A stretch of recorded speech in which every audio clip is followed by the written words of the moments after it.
ignorar esa palabra, sino tenemos que valorar esa palabra.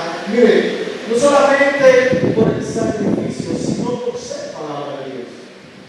Y si ella nos da vida, y si ella es la que nos sostiene, y si ella es la que nos guía día tras día, nosotros tenemos que hacer bastante hincapié en lo que es su palabra. Al decir algo importante, necesitamos mantener el equilibrio sobre lo que es la espiritualidad de su palabra. Y yo digo algo un poquito más allá de lo que dice Ale, y es que la espiritualidad se conoce a través de su palabra. Yo no puedo ser un hombre espiritual y no ser un hombre de palabra. Eso lleva un equilibrio. Jesús era un hombre espiritual con la capacidad de palabra que Jesús portaba.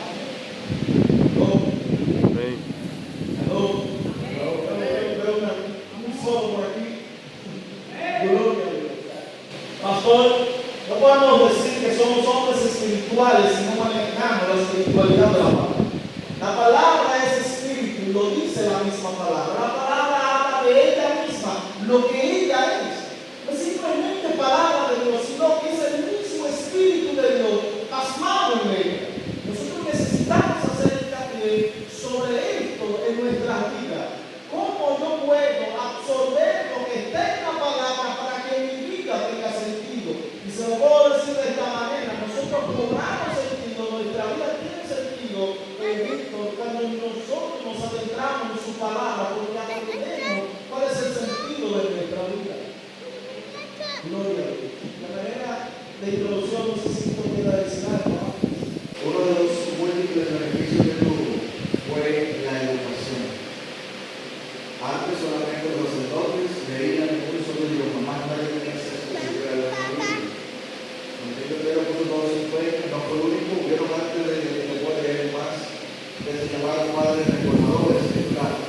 Pero después que se consiguió ese acceso a leer la palabra de Dios, había un problema, que la gente no sabía leer la palabra de Dios. Así que se comenzó una jornada de alfabetización. Y saben que las principales universidades en Estados Unidos, la gente que menciona Harvard y otras más, sus fundadores fueron lanzados desde principios cristianos. Se empezó un proceso de alfabetización masiva que trascendió lo que era la iglesia y pasó a toda la sociedad hoy en día. De manera que eso se dio inspiración para escuelas, universidades y las diferentes instituciones educativas que tenemos en la actualidad. No tanto eso, pues también yo creo que hoy en día la reforma debe ser diferente. No un lutero que vaya a discutir con la máxima autoridad de una iglesia o un concilio específico, sino de que cada quien, al igual que usted, debe de equiparse con la palabra de Dios y con la y comenzar a cambiar todo en su vida en cuanto a Dios no le agrada. Yo creo que esa sería la mayor reforma, porque si cada quien hace la explosión, el impacto sería masivo, aún más de lo que ya lo es. Claro, en el asunto de la reforma. Es que la palabra reformar, reforma, es volver a formar. Yo creo que un corazón, ¿verdad?, que quiere volver a hacer lo que hacía antes, o sea, más que una reforma global, lo que se necesita es una reforma en el interior. Cada quien, por eso se hace tanto, que cada quien reforma su vida, vuelva a formar su vida mediante la palabra de Dios. Incluso, no creo que, no sé si Moisés tocó lo que le dio también un poco de ámbito a la reforma, que son las 5 solas. Sola escritura, la sola fe, la sola gracia, solo Cristo, solo la gloria de Dios. Esas 5 solas le dieron forma a lo que hoy nosotros llamamos una reforma. Y algo interesante que comentó el Martín Lutero, no es que simplemente él comenzó la reforma, sino que su reforma, como decía Víctor, no solamente tuvo que ver con llevar la palabra, sino que él comenzó a traducir la palabra al alemán para que las personas que hablaban en alemán pudieran entender la palabra. Porque la palabra solamente estaba escrita en ese momento, era un solo lenguaje, en latín. Entonces no todo el mundo tenía la facultad de leer el latín. ¿Qué hace Martín Lutero? Es el precursor en traducir la palabra del latín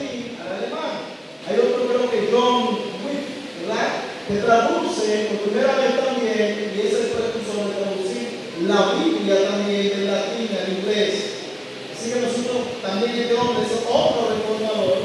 También podemos ver, él puede buscar su historia, pero imita, de verdad que sí, tiene muchísimo valor para nosotros hoy en día si absorbemos cierto carácter de la persona. ¿Sabe por qué es importante eso?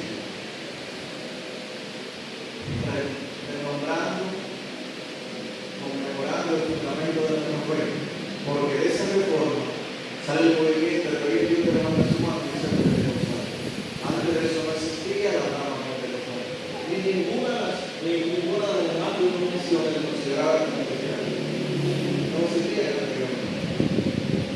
Hubo una contrarreforma, 30 años de guerra, la Santa Inquisición, que es el antónimo de Santa, pero lo nombraron así.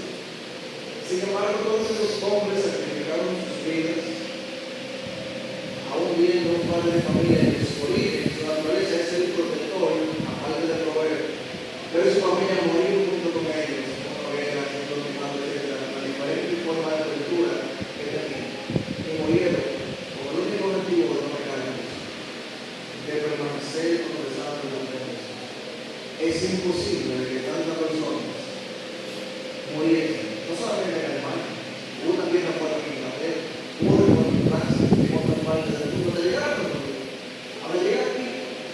Es imposible que tantas personas con diferentes lenguajes, diferentes culturas, lleguen a una misma conclusión de que Cristo es la salvación.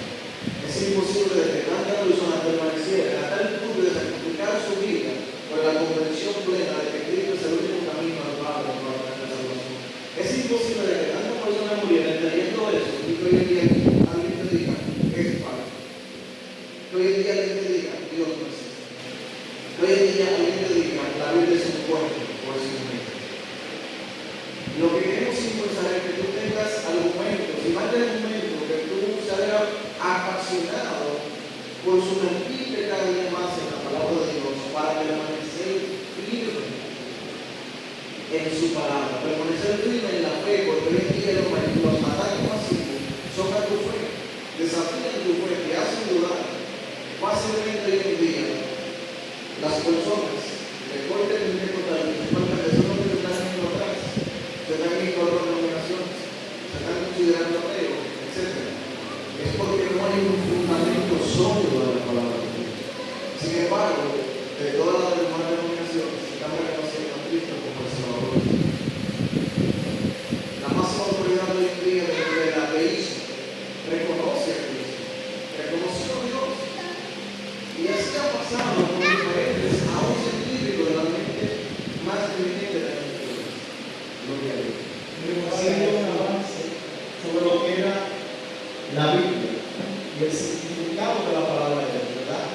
Llámese la Biblia para que usted entienda, ¿verdad? Son los 66 libros que hoy nosotros manejamos. La Biblia se divide en dos libros, en dos testamentos, podríamos decir así, que es el Antiguo Testamento y el Nuevo Testamento. Hoy nosotros queremos dar un panorama acerca de lo que es el Antiguo Testamento y que es el Nuevo.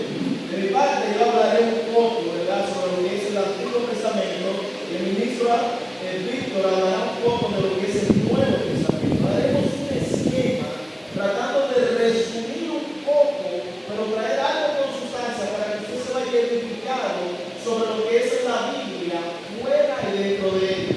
Pero daremos un tópico de lo que es la inmutabilidad de Dios. Dios es inmutable a tal punto que lo que Dios es en Génesis es en Apocalipsis. Dios no tiene sombra de variación, no varía. Dios permanece siendo Dios tanto en el Antiguo como en el Nuevo. Y a manera de introducción, quiero hacer este tipo de estudio dando respuesta a 5 preguntas. 5 preguntas simples, 5 preguntas comunes que muchas veces uno se pregunta, pero mayormente a uno no le gusta la respuesta. Por ejemplo, una pregunta es: ¿qué es el Antiguo Testamento? La segunda pregunta es: ¿quién lo escribió y cuándo? La tercera pregunta: ¿cómo llegaron esos libros a la Biblia que hoy nosotros llamamos Reina Valera, ¿verdad? La cuarta pregunta es: ¿cómo se relaciona el Antiguo Testamento con el Nuevo Testamento. ¿Cuál es el paralelismo o la relación que tienen entre ambos? Y por último, ¿por qué debemos estudiar el Antiguo Testamento? Con esas 5 preguntas, no creo que nosotros podemos identificar hoy para la casa con un tan bajo conocimiento de lo que es el Antiguo Testamento. Primero, mire, el Antiguo Testamento son los 39 libros que se encuentran en el Antiguo Pacto. Si usted que tiene una Biblia, por favor, ábrala. Si usted se va a Mateo, el capítulo 1, y antes de entrar a Mateo, usted tiene una hoja en blanco en la Biblia. Y usted muchas veces piensa que esa hoja está ahí para hacer una separación del Antiguo al Nuevo. Pero realmente esa hoja que está ahí tiene una simbolización, tiene un significado. No es una hoja que se puso ahí por estar ahí, es una hoja que tiene toda una historia, hermano. Si usted no sabía, ese hoja en blanco que hay en Malaquías para introducir a Mateo se le conoce como 400 años de silencio. Entre Malaquías y Mateo existe un periodo de 400 años. Y lo que escribieron este asunto, lo que le dieron forma a los 66 libros, pusieron esa hoja en blanco para decir que entre Malaquías y Mateo no se habló palabra del Señor por boca de hombre. Hay 400 años de silencio en el cual Dios no habló.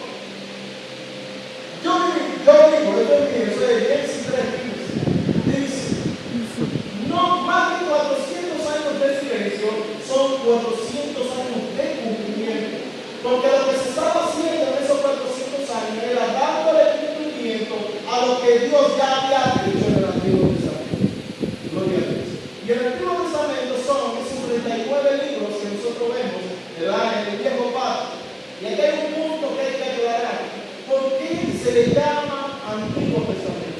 ¿Por qué se llama Testamento? ¿Por qué se le dice Antiguo? Lo primero es que el Testamento, o Testamentum en latín, como se le llamaba en aquel entonces, y como se le llama en hebreo, que es totalmente distinto al lenguaje, pero con el mismo significado, es pacto. El Antiguo Testamento no se llama Testamento, sino se llama alianza, o se le llama pacto. Gloria a Dios. ¿Por qué? Porque el Antiguo Testamento es el pacto que Dios hizo con su pueblo. Y el Nuevo Testamento es el nuevo pacto que Dios hizo a través de Cristo. Entonces, el Antiguo Testamento no es antiguo. Para nosotros es antiguo, porque nosotros tenemos el Nuevo Testamento. Para el pueblo de Israel no es Antiguo Testamento. Para el pueblo de Israel es su pacto. Es el pacto o el convenio. Es el pacto o el convenio que Dios hizo con su pueblo. Fíjese esto, un punto por favor, un punto sobre el Antiguo Testamento. El Antiguo Testamento no ha caducado. Yo he escuchado personas decir, no, yo no leo el Antiguo Testamento porque ya eso está en el Antiguo Pacto. A mí no me concierne leer el Antiguo Testamento. Yo me voy a fundamentar en el Nuevo Testamento porque ahí es donde está Cristo y eso es lo que yo tengo que entender. Ese es el error, la afán de todo aquel ignorante que cree que en el Antiguo Testamento no hay sustancia. Hermano, le voy a decir que el 75% de toda la Biblia es el Antiguo Testamento. Una tercera, cuarta parte de la Biblia es el Antiguo Testamento. Gloria a Dios. Y nosotros a veces odiamos, pastor, el Antiguo Testamento porque creemos que es antiguo, porque ya está desfasado, y no es así. Es antiguo porque el que le dio sentido, el que le dio cronología a la Biblia, entendió que es en el cristianismo, entendió que era antiguo porque él tenía una nueva alianza en Cristo Jesús. Pero para el pueblo de Israel es un pacto vigente. ¿Por qué el Antiguo Testamento es el antiguo pacto? O se le conoce como el pacto de la alianza. Porque en el Antiguo Testamento que nosotros tenemos en nuestra Biblia están las leyes, están los sacrificios, está el tabernáculo, está todo lo que Dios, los preceptos que Dios le dijo al pueblo de Israel que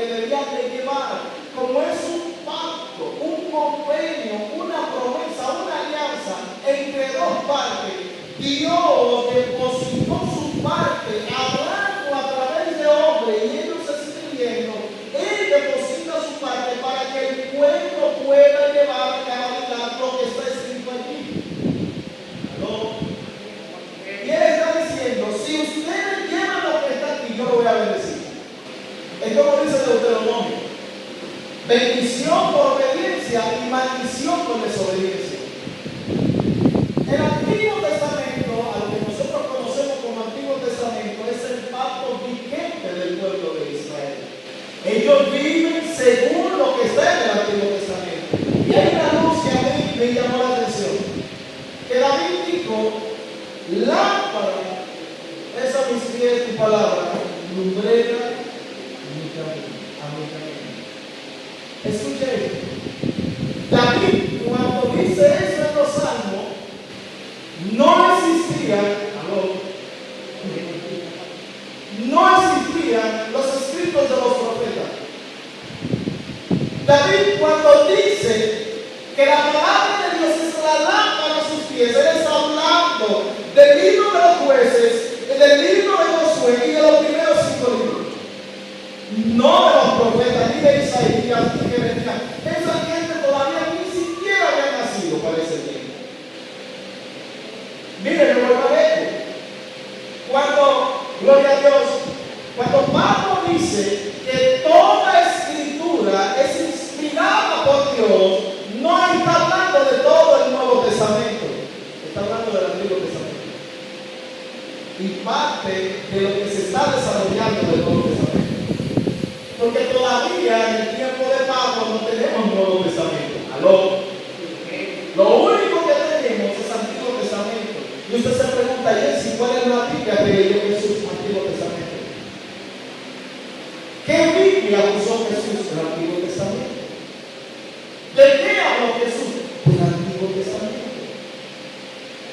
El Antiguo Testamento, hermano, es tan prominente, es tan lindo, se podría decir, como dice Moisés, hermoso el Antiguo Testamento, palabra preponderante. El Antiguo Testamento es tan hermoso que a veces uno dice, wow, pero que el Antiguo Testamento lo escribieron exégetas. Y no, hermano, el Antiguo Testamento tiene más agricultores, escritores, que profesionales de la palabra. El Antiguo Testamento tiene más agricultores de escritores, escuchen, que de personas profesionales en la palabra. Pastora, Dios utilizó a lo vil y a lo menospreciado para escribir sus bellezas, para escribir sus promesas. Tenemos el caso de Amós. Amós era pastor y también agricultor. Tenemos el caso de Oseas y Miqueas, que se relacionan con la agricultura. Tenemos el caso de David, que se relaciona, gloria a Dios, con lo que es el pastorado de ovejas. Gloria a Dios.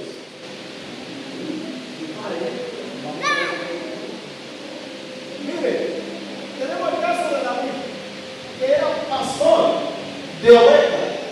Moisés por un tiempo estuvo en el palacio, pero también fue pastor de ovejas. Así que la mayoría de todo el que escribió en el Antiguo Testamento, hermano, era agrícola.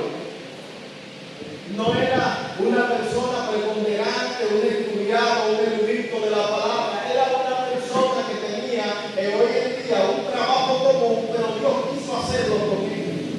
Por eso usted no puede denigrarse, porque es posible que Dios quiera hacer algo a través de usted. Y usted dice, lo que pasa es que yo no soy un erudito de la palabra, te tengo noticia. Lo que escribieron en el Antiguo Testamento tampoco lo era. Y Dios lo utilizó. Hermano, si a esto le sumamos que cuando Dios llamó a Moisés para libertar al pueblo tenía 80 años de edad. Así que ve que es posible que Dios te esté llamando a hacer algo grande. Aló. Gloria a Dios. Así que estos hombres escribieron lo que hoy nosotros tenemos como Antiguo Testamento. 39 libros. 39 libritos divididos entre lo que es la ley, entre lo que es histórico, entre lo que son los libros proféticos y entre lo que es los libros poéticos. Nosotros tenemos 5 libros que se cree que fueron escritos por Moisés, los primeros 5 libros. Luego tenemos 12 libros históricos y luego tenemos 12 proféticos, 5 mayores y 12 menores. Y luego tenemos 5 libros que se le conocen como libros poéticos o libros de sabiduría. Y en estos libros de sabiduría están los santos, están cantados, los cantares, está Eclesiastés, gloria a Dios, y así sucesivamente. Pero dale rápido, hermano, para que vaya. Estoy haciendo con su mente. Mire, otra de las preguntas es cómo llegaron esos niños a formar parte de la Biblia que hoy nosotros tenemos. Como yo le decía hace un rato, esto costó sangre para formar lo que nosotros tenemos hoy como Antiguo Testamento. No solamente, hermano, le costó sangre a los reformadores para traernos lo que es el protestantismo o para traernos lo que es el denominado evangélico, lo que nosotros hoy podemos denominar como los evangélicos, sino que también a los escritores del Antiguo Testamento le costó sangre. A Jeremías lo mataron, así sucesivamente fueron asesinando muchos de ellos por solamente llevar la palabra de Dios. Amén. ¿Y cómo se formó? Miren, el origen del Antiguo Testamento es bello. ¿Por qué? Porque lo que hoy nosotros conocemos como Antiguo Testamento, antes de ser escritura, fue oral. A eso se le conoce como la traducción oral. ¿Qué es la traducción oral? La traducción oral es que cuando Dios le hablaba a Abraham, Abraham no escribía, sino que le enseñaba a Isaac lo que Dios le decía. E Isaac aprendía de Abraham lo que Dios hacía a través de Abraham. Y cuando Isaac tenía una edad madura y ya tenía a su hijo Jacob, Isaac le enseñaba a Jacob lo que Dios hizo con Abraham y lo que Dios hizo con él mismo. Y así sucesivamente, esto, Antiguo Testamento, se fue pasando de padre a hijo y de hijo así sucesivamente. El padre le daba al hijo, el hijo le daba al padre. Y algo que Dios permitió en aquel tiempo era que las personas duraran de 500 a 600 años de vida. Es posible que Isaac, es hijo de Abraham, pudo ver a Tarek y pudo conocer a sus antepasados. Es posible que el hijo conoció al padre, al abuelo, al bisabuelo, al tatarabuelo y por ahí vaya a ser. Todo lo que está para allá atrás. Así que es posible que lo que Isaac tiene como palabra de Dios lo haya aprendido directamente de lo que Dios dijo a su abuelo allá atrás. A esto se le conoce como traducción oral. Y luego fue recopilando esa traducción oral un conjunto de personas que fueron escribiendo todas esas historias, y eso conforma lo que nosotros tenemos hoy como el libro de Génesis, como Éxodo, como Levítico, como Número, como Deuteronomio. Son historias que se pasó de padre a hijo. Es como que nuestro pastor Tommy Andy le diga a alguien: siéntate, quiero enseñarte lo que Dios me habló hace 50 años o 20 años atrás, y alguien andando el tiempo, cuando tenga a su hijo, le va a decir: mira, te voy a hacer una historia que le pasó a mi padre, y ese hijo le pasa a su hijo, y uno de sus hijos dice: mira, quiero escribir esa historia. Así se hizo el Antiguo Testamento. Alguien se interesó tanto que dijo: eso hay que escribirlo. Dios inspiró esa revelación en alguien para que alguien, como los escritores del Antiguo Testamento, se inspiraran a escribir lo que hoy nosotros tenemos como el Antiguo Testamento. Pero pasaron muchas cosas. No fue que se escribió ya, porque Nabucodonosor invadió la ciudad de Israel y destruyó Judá y Jerusalén. Y cuando Nabucodonosor destruye todo esto, también se pierden los libros. ¿Y qué hace Esdras? ¿Qué hace Nehemías? ¿Qué hacen los sacerdotes y ciertos profetas de aquel entonces? Que comienzan a hacer una reforma y a buscar todos esos escritos para preservar lo que es la ley de Dios y el precepto de Dios dentro del pueblo. Por eso nunca se perdió, escuchen esto, por eso nunca se perdió la palabra de Dios, porque tuvieron hombres que tuvieron diligencia en querer adquirir lo que es las Sagradas Escrituras. Y aquí tenemos muchos problemas interesantísimos. ¿Por qué? Porque los babilónicos hablan asirio.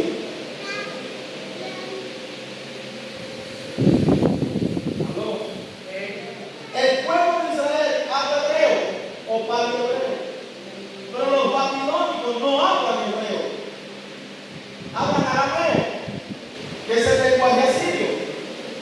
Cuando ellos se llevan por 70 años, el lenguaje hebreo se pierde. Y todo el que sale de Babilonia hacia Israel de nuevo viene a hablar arameo.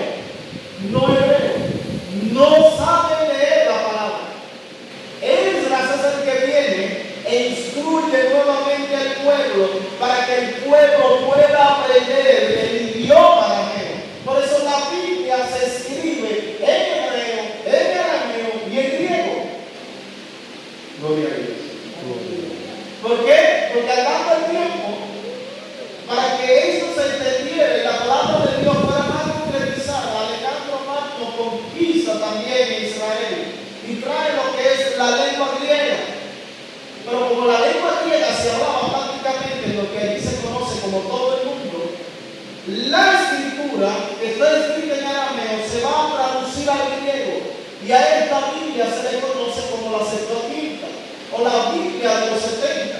Se cree que fueron 72 sumos sacerdotes de una carta que se le enviaron al rey de Israel o a los príncipes de ese entonces. Y ellos prestaron a la biblioteca de Alejandría 72 sacerdotes para que escribieran la Biblia del arameo, la transcribieran al griego. Y hoy nosotros podemos ver una Biblia hablada en griego. Pero fíjese esto, como el idioma griego se entiende por todo el mundo, ya todo el mundo tiene la facilidad de poder leer la Biblia en griego. Usted se pregunta en qué idioma Jesús podía leer la Biblia. Fácil. Podía leerlo en su idioma natal y podía leerlo en griego. Jesús hablaba un arameo galileico porque nació en Galilea y se le conoce como un dialecto del arameo. O sea, en pocas palabras, para que usted me entienda qué es un dialecto. La gente del este habla con la L. La gente del Cibao habla con la I. Eso es otro dialecto. La gente del sur habla con la R. Eso es otro dialecto. También en la Biblia hay dialectos, si usted no lo sabía. La Biblia, aunque está escrito en diferentes idiomas, está escrito en diferentes dialectos. ¿Por qué? Porque al parecer para allá también se hablaba tosco y raro.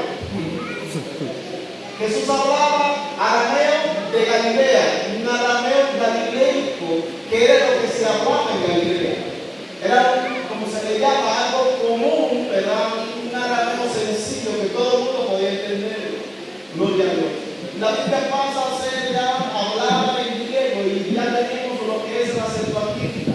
Y andando el tiempo, el canon bíblico, lo que conocemos como 66 libros hoy en día, fue tomado esa Septuaginta y fue unido al Nuevo Testamento para que hoy en día, después de la reforma del Martín Lutero, que sacaron los libros apócrifos, tenemos lo que son los 66 libros. Y hay que dar un tópico de los libros apócrifos, como usted está preguntando, por entonces, y la Biblia de los católicos que tiene 72 libros, ¿qué hago con ella? ¿Aló? La Biblia de los católicos tiene 72 libros. Hay una Biblia en Etiopía que tiene 84 libros. ¿Sabe lo mismo? Gloria a Dios. Usted dirá, no, porque esos libros no se pueden leer. Cuidado con esos libros, cuidado con esos libros. No, nada de eso. Apócrifos son escritos. Los libros apócrifos que se encuentran en la Biblia católica no son libros satánicos, son libros que hablan de la historia de Israel. Yo siempre he dicho, yo no puedo hablar de esos libros si yo no los conozco. ¿Cuántos de aquí han leído los libros apócrifos de la Biblia? Amén. En un día de que es más católico, pastor, ¿qué le dice este asunto? Gloria a Dios. La Biblia católica, los libros apócrifos hablan de la historia de Israel en el periodo de los 400 años de silencio. Ellos abarcan ese periodo de la hoja que está en blanco entre Malaquías y Mateo. Gloria a Dios. No son libros diabólicos, no porque en la vida es posible que tengan ciertos errores gramaticales, pero yo le puedo decir que usted lo puede leer a confianza, lo he leído todo, primera y segunda de Mateo, interesantísimo, porque tiene una continuidad después de la destrucción del templo. ¿Aló? Usted lo puede leer sin problema, pastor, me permite decirlo, ¿verdad? No hay problema que usted lea los apócrifos, Macabeo, Judí. Mire, la historia de Judí interesantísima porque tiene que ver con Daniel. Hay un juicio en Daniel, incluso el libro de Daniel en hebreo no comienza en el capítulo 1, comienza en el capítulo 0 y habla en el capítulo 0 de la historia de Judí. ¿Aló? No podemos hablar bajo la base de la ignorancia. A veces uno no conoce las cosas y uno dice, hey, no lea eso. Y dice, ¿pero por qué? No, porque le dijeron. No, léalo. Averigua por usted mismo a ver si son o no son. Gloria a Dios. Y esos 72 libros, Martín Lutero y un grupo, ¿verdad?, lo que es el canon bíblico, entendieron en una reunión que no eran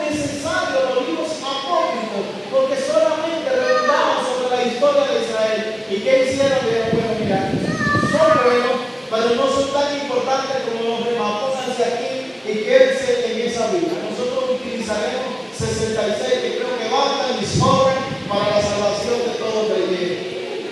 Sí, no se compleje, tranquilo. Quédense con los 66, pero léalo. Aló. Gloria a Dios. Mire, hay una de las preguntas que me llamó mucho la atención. Y es la pregunta número 4. ¿Cómo yo puedo relacionar el Antiguo Testamento con el Nuevo Testamento? De base les digo, hay 300 profecías que están en el Antiguo Testamento que tienen cumplimiento en la vida de Jesús. Simplemente en la vida de Jesús, no en todo el Nuevo Testamento, sino en la vida de Jesús. Hay 300 profecías que Jesús le da cumplimiento con su vida que se encuentran en el Antiguo Testamento. Ya ahí te está dando como indicio de que hay que mandarse para el Antiguo Testamento a leer. Me voy más lejos todavía. Cuando de Jesús se habla que va a nacer de una virgen, eso está en Malaquías. Eso no es nada nuevo. No, en Isaías, cuando de Jesús se habla de que va a nacer del nacimiento de Belén, eso está en Miqueas. Y de Jesús se habla cuando se va a Egipto. O sea, habla de eso. Cuando Jesús comienza el ministerio en Galilea, Isaías habla de eso. Cuando Jesús hace la entrada triunfal en Jerusalén, Zacarías lo profetiza. Cuando a Jesús lo venden por 30 monedas de plata, no es un cuento, no es una historia. Ya alguien había dado eso en el Antiguo Testamento. A Jesús no lo están vendiendo por un precio que a alguien se le ocurrió decir, son 30 porque yo creo que son 30. No, están hablando de un precio que ha sido profetizado por alguien para que sea justamente en esa cantidad que hay que vender a Jesús. Eso es vital entender en el Antiguo Testamento. ¿Cuál es el precio de un esclavo en el Antiguo Testamento? 30 monedas de plata. A Jesús lo están vendiendo como un esclavo. 30 monedas de plata. ¿Quién habló de esto? Zacarías habló de esto. Y si usted quiere el versículo capítulo 11 del 12 al 13. Ahí te lo ponemos. Gloria a Dios. Miren, Basileco, cuando Jesús hace silencio, Isaías 53 habla de la crucifixión. Me voy a de la crucifixión, el Salmo 22 habla de esto, del sufrimiento y muerte, la profecía otra vez en Isaías 53 de la resurrección de Cristo. El Salmo 16 habla de ella. La vida de Jesús está profetizada enteramente en el Antiguo Testamento. Gloria a Dios. Todo, pastor, lo que hizo Cristo ya fue antes dicho. Jesús no vino a improvisar.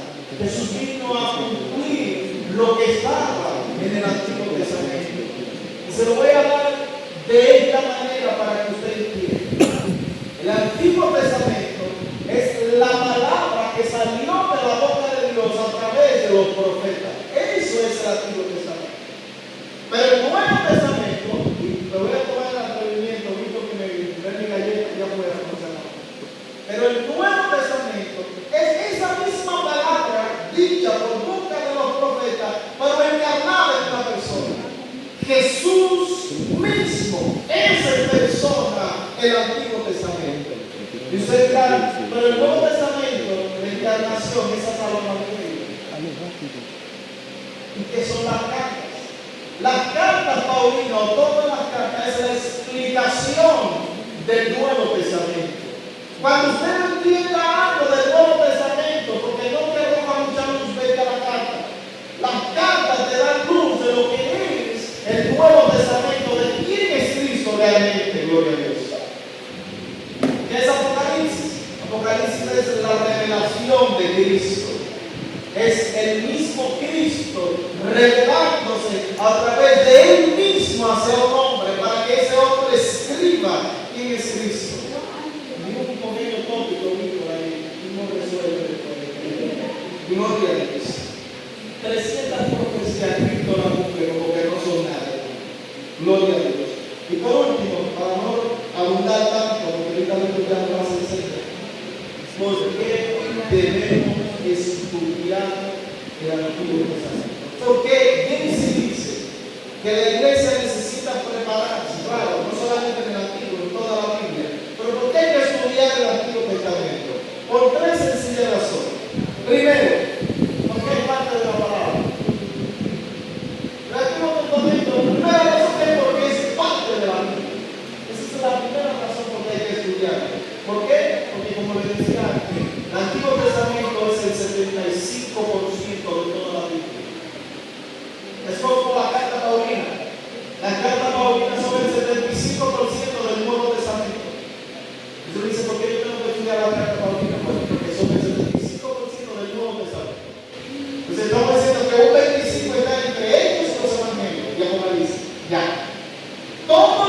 no, son cartas.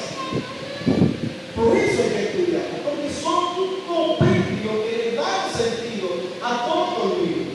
Señores, la Biblia no hay errores. Lo voy a decir de nuevo. La Biblia no tiene errores. El otro día vi un circunciso tomar la Biblia y romperla, porque él dijo, eso hay que quemarlo, eso hay que romperlo. Ignorancia al extremo. Gloria a Dios. Lo que de Dios se conoce por fe. Yo creo que un hombre en fe no se presta para hacer talazaña. Yo puedo decir que la Biblia tiene errores gramaticales. Y fíjese esto, ¿por qué usted cree que existe Reina Valera 1960? Reina Valera 1975, Reina Valera 2000, Reina Valera 2004? Porque los escritores de Reina Valera, hermano, han ido tomando todos los errores gramaticales y le están dando forma. Lo han arreglado para que lo que nosotros tenemos hoy como Reina Valera 2020 o 2021 o 2019 no tenga los errores de la 1960. Es tan fácil decirlo así que yo tomar la Biblia y romperla. Es más fácil explicarlo que buscar view, ¿verdad? Con la palabra de Dios y romper la palabra de Dios para que todo el mundo diga, wow, qué osado, mira cómo rompe la palabra. Por ese momento que hay que decir, Señor, ten misericordia y gracias, porque Él confirma una vez más que Cristo está a la puerta, que nosotros necesitamos. Mire, si eres una persona adulta, yo digo, bueno, ya tiene 40, ya no tiene. Pero era un joven, sin ofenderme, mi papito. Pero era un joven. Y eso habla de la juventud de hoy en día y de la carencia de la palabra de Dios. Gloria a Dios. Segundo, ¿por qué hay que estudiarlo? Mire, ¿por qué hay que estudiarlo? Porque se lo dije, porque Dios no ha cambiado. ¿Usted sabe lo último que yo escuché? Que el Dios del Antiguo Testamento era un Dios de ira, un Dios de juicio, y que Dios del Nuevo Testamento era todo amor. Me está diciendo que Dios cambió. O sea, la venida de Cristo hizo que Dios cambiara de mentalidad. Y digo, yo tengo que cambiar porque ya dijo, tengo que ser diferente. Ya no es lo mismo. No, hermanos, Dios nunca ha cambiado. Le hago una pregunta. Fíjese qué fácil entenderlo. Le hago una pregunta. ¿Para quiénes son la ira y el juicio de Dios? La ira y el juicio de Dios, ¿para quiénes son?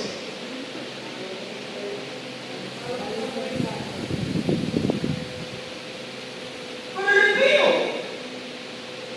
El Antiguo Testamento está lleno de ira, sí, y está reservando su ira y sus juicios para los días venideros, para el impío. Lo dice la Biblia. Por eso hay ira y juicio. Pero es preservada para un punto en el tiempo. Gloria a Dios. Desde el principio ha sido su gracia y hasta el día de hoy sigue siendo su gracia. Si Dios hubiese sido un Dios justiciero y un Dios de ira, Adán y Eva hubiesen sido otra historia. Entonces no ha dicho, y Dios llamó a Adán donde está. La historia hubiera dicho, y Dios tomó un palo y le ha dado un palo a Adán, que Adán robó con Eva y Dios 10 vueltas. Pero no dice eso la historia. Habla de la acostado, de rodillas, de espalda. Voy a decir lo que decía la Biblia y con esto termino. La Biblia dijo en una ocasión, es mejor un tiempos ágiles que 1000 años fuera de él. Y como yo comencé a investigar este asunto, morí por la palabra atrio, voló la masa encefálica, porque el atrio es el patio. Pastor, el atrio es el patio. David se está diciendo, yo prefiero estar en el patio, aunque sea un día, que 1000 años fuera de él. Yo digo que nuestra salvación tiene que ser tanto que pretendamos mejor estar en la puerta del tabernáculo en el día de la salvación que estar fuera de él. Prefiero ser un guachimán del templo de Dios, hermano, que estar fuera de su templo. Si el hombre puede matar la carne, y se lo tengo que tirar ese sí o sí. Hay que tenerle más temor a Dios que puede matar el alma. Y el alma que pecare, esa muerte. Así que el mensaje de esta noche con el Antiguo Testamento es que el Antiguo Testamento también es un camino para que nosotros podamos transitar en nuestra fe y podamos conocer a plenitud quién es Dios en el Antiguo Testamento, al igual que en el Nuevo. Dios te bendiga. Dios te guarde. Si tienen una pregunta, excelentísima observación en la joven. Si tienen una pregunta, Víctor, tú no.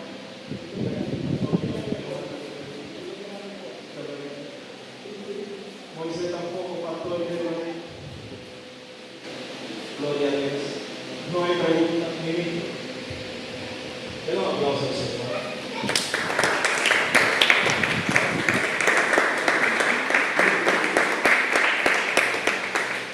Aleluya.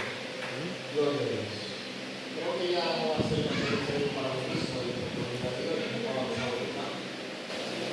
Más que un resumen sobre una conferencia de lo que es el Antiguo y la Biblia entera. Así que no voy a abundar mucho, ya que el tiempo apremia. Quiero decirle dos o tres cosas simplemente, no paso de mi Cristo. Y es que ahorita hablamos de lo que es la inspiración de Dios. La palabra inspiración, mucha gente solo se queda con la primera parte de su significado, que es el soplo de Dios, cuando Dios habla, cuando Dios indica. Pero más que el soplo de Dios, también es la motivación de Dios. Tiene dos connotaciones. ¿Por qué? No en toda la Biblia Dios habló. Hay momentos en que habló Dios, hay momentos en que habló el hombre, hay momentos en que habló el diablo, hay momentos en que hablaron los ángeles de Dios, hay momentos en que hablaron los demonios. Eso está ahí en la Biblia. Ahora legiones hablaron. Demonios al unísono hablando. Es increíble. Hoy en día, a un grupo de personas fácilmente le cuesta entonar una alabanza a Dios en grupo. Y una legión de 1,000, 2,000, 4,000, 6,000 demonios hablaba a una sola voz con la red de Dios. Entonces, inspiración es cuando Dios motivó a esos hombres que Él escogió, que tendrán lo que conocemos como la Biblia escrita, su palabra, a que pudieran inscribir todas esas escenas de esos diferentes actores que en su momento tomaron un papel protagónico, por la finalidad de que Dios da a conocer de que eran hombres total y absolutamente falibles, al igual que usted y yo. Porque si me plasmaran allí una Biblia de hombres que nunca en su vida cometieron errores, yo diría, no, pero este es un grupo de selecto, de gente perfecta, del cual yo no califico. Pero sin embargo, veo gente que pecaron al igual o más que yo, y Dios lo usó. Porque no se trata del hombre, sino del Dios que usa el hombre en su momento. Y lo otro es de que el libro de Simón, con relación a la palabra de Dios, de que Jesús hacía alusión al Antiguo Testamento. Yo me voy a atrever a decir que Jesús le daba el contexto al Antiguo Testamento porque hablaba de sí mismo. Por eso Jesús le dice a los fariseos: vosotros podrían las escrituras porque ella o lo que tengo que hacer. O sea que lo que Jesús está diciendo, lo que Jesús está haciendo en su tiempo es poniendo toda la profecía bíblica en su contexto. Por eso cuando él habla el rollo del profeta Isaías en el templo, dice: hoy en día se ha cumplido el profeta. Está poniendo cada cosa en su contexto. Entonces, del nuevo pacto, Nuevo Testamento, que muchas personas consideran la continuidad del pacto, para que no asuman lo que es una separación o división del pacto, se pudieran resaltar algunas cosas como es el Evangelio. La gente nada más se cierra, entonces el Evangelio es buena noticia. Hermano, póngale el nombre y el apellido. Buena nueva de salvación. Porque buena noticia simplemente se daba para todo y de todo. A nivel social, político, económico, de interés, hasta parándolas existía en aquel entonces. Eso simplemente es una noticia, dar un anuncio. Ahora, cuando dice buena nueva de salvación, usted está anunciando entonces la palabra de Dios, la vida de salvación que Dios ha provisto para nosotros. Allí, en los evangelios, vemos toda la obra que Jesucristo hizo. Está la carta Paulina, como bien citaba el ministro James. Pero hay algo muy interesante, que la carta Paulina, disculpen la cacofonía, fue escrita por el apóstol Pablo, en su mayoría, otras fueron dictadas y él las escribió. Pero sin embargo, una de las cosas que tiene el apóstol Pablo, que fue el teólogo mejor preparado de todo el Nuevo Pacto, el Nuevo Testamento, como mejor del día lo conocemos. Sin embargo, hoy en día, todo el que dice que el fundamento de su doctrina está basado en la carta paulina y Génesis, no hace lo que hizo Pablo que tenía en la Biblia. Y me voy a atrever a hacer un paralelismo. Yo escuché a alguien, un pastor en una ocasión, decir que la oración en la iglesia es de lo que más se habla y de lo que menos se practica en privado. Por el contrario, el sexo es de lo que menos se habla en la iglesia y de lo que más se practica en privado. Lo que yo quiero enfatizar con esto es la importancia de la capacitación del creyente en todas las áreas de su vida, porque si tú no tienes las herramientas necesarias, tú no vas a poder defenderte cuando tengas un momento frontal en tu vida. Si ahora mismo a mí me tiran en el fondo del mar, yo no te seguro que voy a hablar porque no tengo esa habilidad. Si me capacito, si la desarrollo, entonces voy a llegar a salvo puerto seguro. Así mismo usted como creyente de valor, saber cuál es la herramienta que hace falta en su vida. Ok, usted tiene en su mano la palabra de Dios escrita, impresa, excelente. La ley, perfecto, pero ¿acaso la entiende? O le dan reglas que dan una interpretación. Ya está la revelación. Usted no necesita una revelación, usted necesita una correcta interpretación de esa revelación. Como dije al principio, hombres de diferentes lenguajes llegaron a la misma conclusión. Entonces, en el Nuevo Testamento también tenemos una de las cosas que más problemas da hoy en día, que es la escatología. Tenemos el mayor énfasis, aunque el Antiguo Pacto también lo hay, como lo es en Malaquías, como lo es en Ezequiel, como lo es en Daniel, como lo es en Sofonías, los acontecimientos acerca del fin. Tenemos el libro de Apocalipsis, que es el principal precursor, pero no es el único. Hay también una carta de los Tesalonicenses, está la carta del apóstol Juan también, está la carta de Pablo, y aún Pedro habla de la unidad de Cristo en su carta. Pero hoy en día, la gente dice, bueno, para mí la unidad de Cristo es de esta manera, pues aquella, pues de la otra. Pero ¿qué creían los cristianos de la iglesia primitiva, de la iglesia apostólica? Jesús, el epicentro de nuestra salvación, es el fundador de la iglesia como tal. Es la columna vertebral porque sin él nada se sostiene. La iglesia es la que enseña en el Antiguo Testamento, en el Nuevo Testamento, por lo que está fundamentada sobre el fundamento de los apóstoles y profetas. Sin embargo, Jesús es la piedra angular.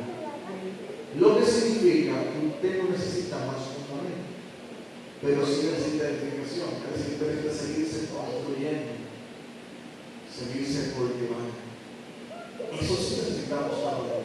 Entonces, otra de las cosas que tenemos en el Nuevo Testamento, y ya casi concluyo, es de que Jesús fue quien trajo lo que es la liberación. En el Antiguo Pacto Jesús de Dios sanaba, Dios suplía, Dios proveía. Jesús lo hizo todo también. Y utilizó en muchas ocasiones aún los mismos términos que Dios utilizó textualmente hablando, como por ejemplo, yo soy. Pero sin embargo, Jesús, antes de Jesús, no se ve a la gente siendo libertada de demonios. No se ve una liberación per se de las almas. Jesús es quien la hace. A tal punto que los demonios lo reconocen. Reconocen que Él puede, que Él lo atormenta solo con su presencia. Así que si cuando nos reunimos creyendo en la palabra, que donde quiera que hay dos o tres reunidos en su nombre, ahí Él está. Si yo creo que eso se está, yo tengo que atormentarme por los demonios, porque tan solo su presencia atormenta a los demonios. En el Nuevo Testamento encontramos que ellos tiemblan y creen ante la presencia de Dios. le obedece, lo reconoce como máxima autoridad y que él es el único que puede atarlos y enviarlos al abismo. Pero ¿cómo saben ellos en qué tiempo ha de ser? Porque en la región de Gadara, ellos le preguntan, le dicen a Jesús, aún no es otra hora. ¿Por qué ha venido a atormentarnos antes del tiempo? Hoy en día ella dice, viene un profeta, un evangelista, un apóstol, que dice, le dice ya va a ser pastor, y ya mañana le pongo una iglesia. ¿Y cuál es tu tiempo? ¿Por qué no te preocupas por saber cuál es el tiempo de Dios asignado para concluir? Jesse ahorita relataba algo muy interesante. Más de 2000 años de historia y la Biblia simplemente era oral. Y a partir de cuando Dios no se da orden a que se escriba. Otra cosa es de que Jesús no llegó tarde. Efesios habla en el capítulo 1 que desde antes de la fundación del mundo ya Dios sabía, y el mismo Jesús también, el tiempo exacto en que Él iba a intervenir en el tiempo de los hombres para morir por la humanidad. Entonces, todos y cada uno de nosotros debemos de preocuparnos por saber, número uno, qué dice la Escritura. A veces tienes el privilegio de tener un sueño que viene de parte de Dios y tú dices, se me olvidó. Y no te preocupas en saber cuál fue el mensaje que Dios te quiso dar de manera específica con ese sueño, con esa revelación. El apóstol Pedro era reconocido como la máxima autoridad después de Cristo entre los judíos en el concilio de Jerusalén. Él no se quedó tranquilo. Hoy en día, tú vienes a la iglesia, recibes una palabra, no sabes lo que significa y como que nada te importa. Cuando los mismos apóstoles se preocupaban en conocer qué era el más mínimo detalle de lo que Dios quería comunicar.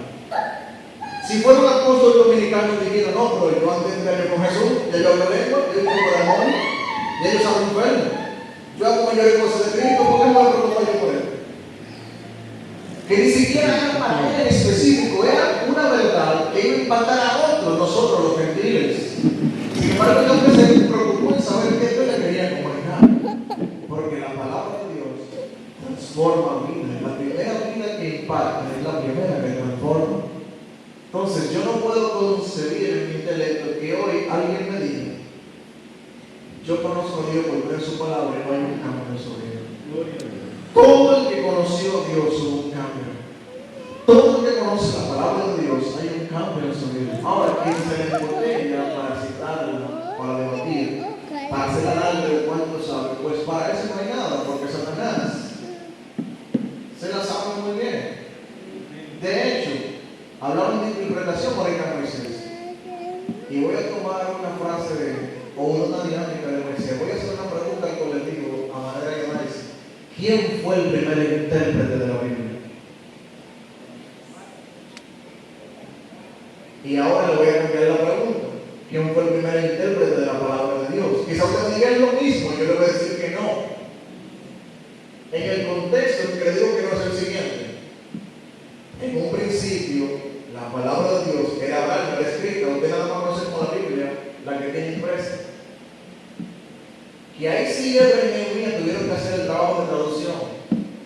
Leían en hebreo y traducían en arameo. Pero el primer intérprete de la palabra de Dios fue su enemigo favorito, el diablo.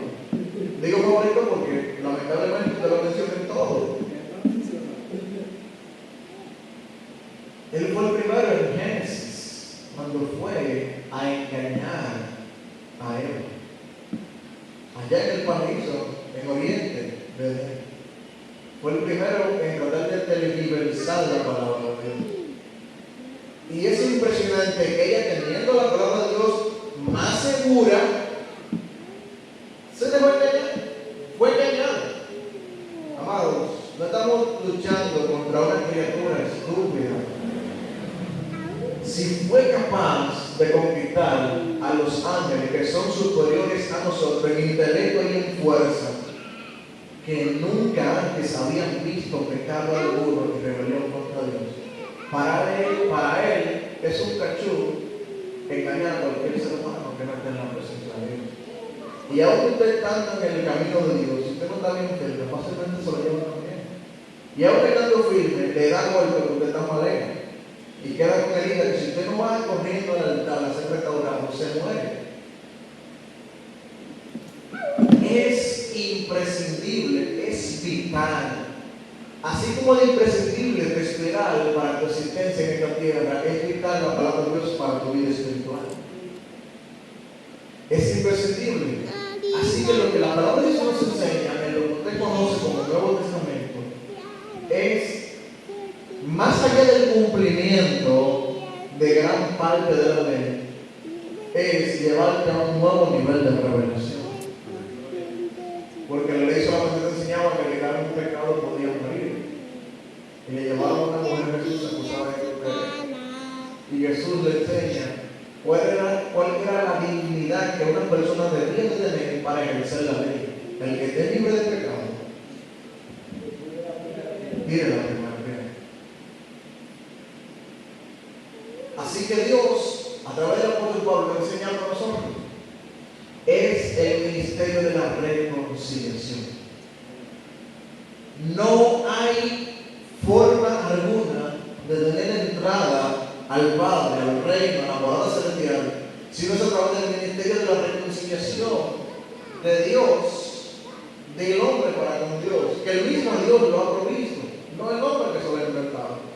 El hombre en muchos caminos parecen derechos, pero en su final, muchas religiones, muchas denominaciones, muchos sectaristas, pero Dios solamente estableció un solo camino. Un solo, se llama Jesús. Está revelado desde el Génesis hasta el Apocalipsis. En Génesis hay una profecía que el mismo Jesús está en la cumbre de la cruz. En el capítulo 3 está la rebelión del hombre. Pero cuando Dios le da la condena o castigo al hombre, le dice a la serpiente que de tu simiente saldrá. Capítulo 3, versos 15 y 16. Y de la simiente de la mujer saldrá. Tú le das en la cabeza y ella te dirá. Señores, lo que estamos viendo es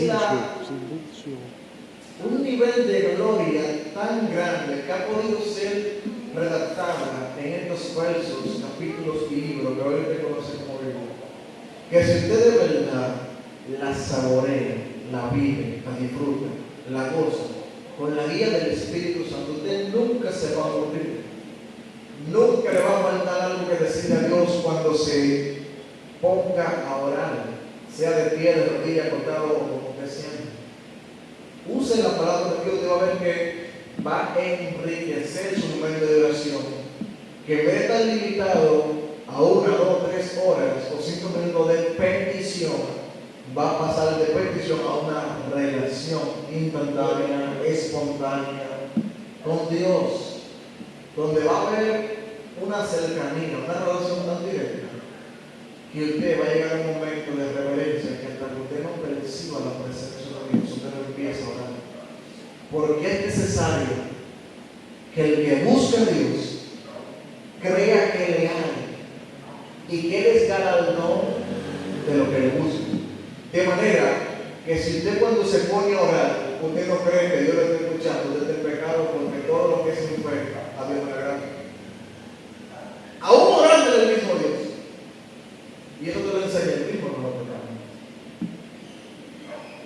Amados, Jesucristo no vino a abolir la ley, sino a cumplirla.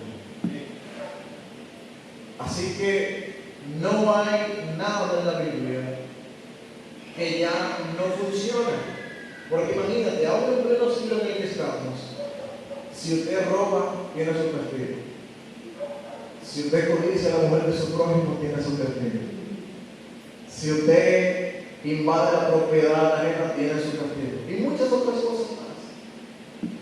Si usted miente, tiene su castigo. Y aún, peor aún, una condena moral, que es peor.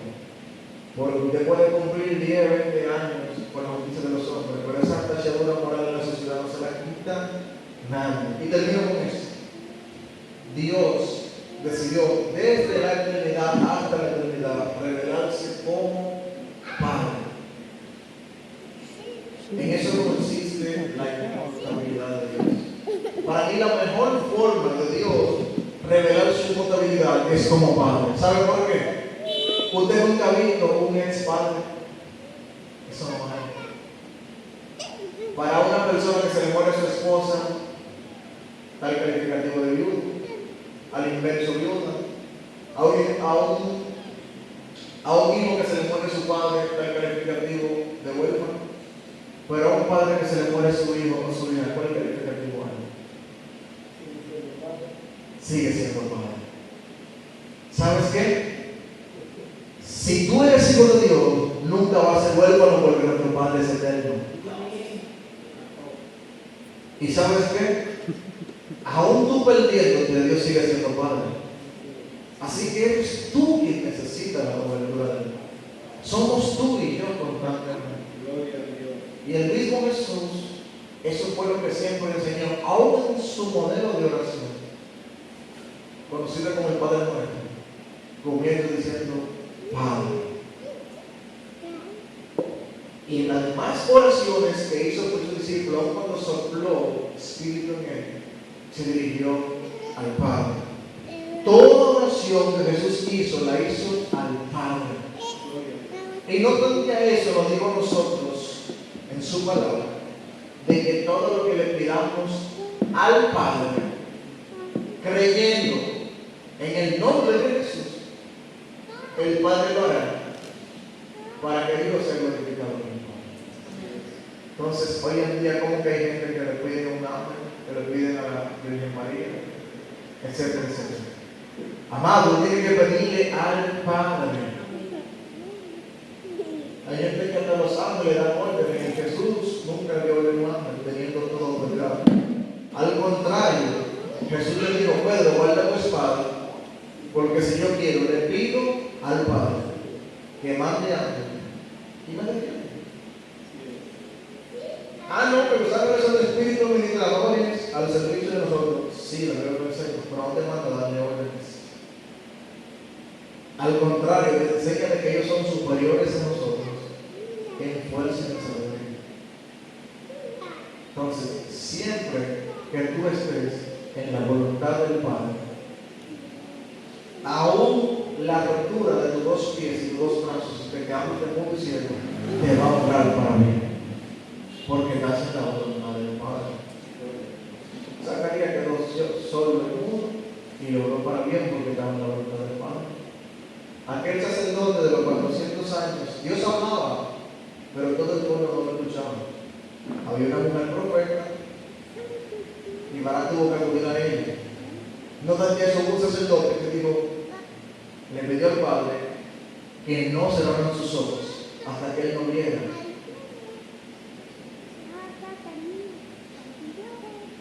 Y Dios se lo concedió. O sea, Dios hablaba con una o dos personas. No se revelaba la multitud per se. Y mucha gente estuvo desviada y corrompida. Pero Dios siempre va a estar comunicando un mensaje. Ahora, si tú estás desconectado del Padre, tú no lo vas a escuchar. Eso es como ahora mismo tú estás aquí. Ahora mismo tú no puedes ver tu juego favorito de aquel Licey porque tú estás desconectado de eso. Pero se está transmitiendo ahora. El Padre está comunicando un mensaje, pero si tú estás desconectado de él, tú no lo puedes escuchar. Así que cierro con esto. Cada vez que tú vayas a leer tu Biblia, recuerda que es palabra de Dios, no palabra tuya. No la leas buscando un refugio de tu situación en la que está pasando.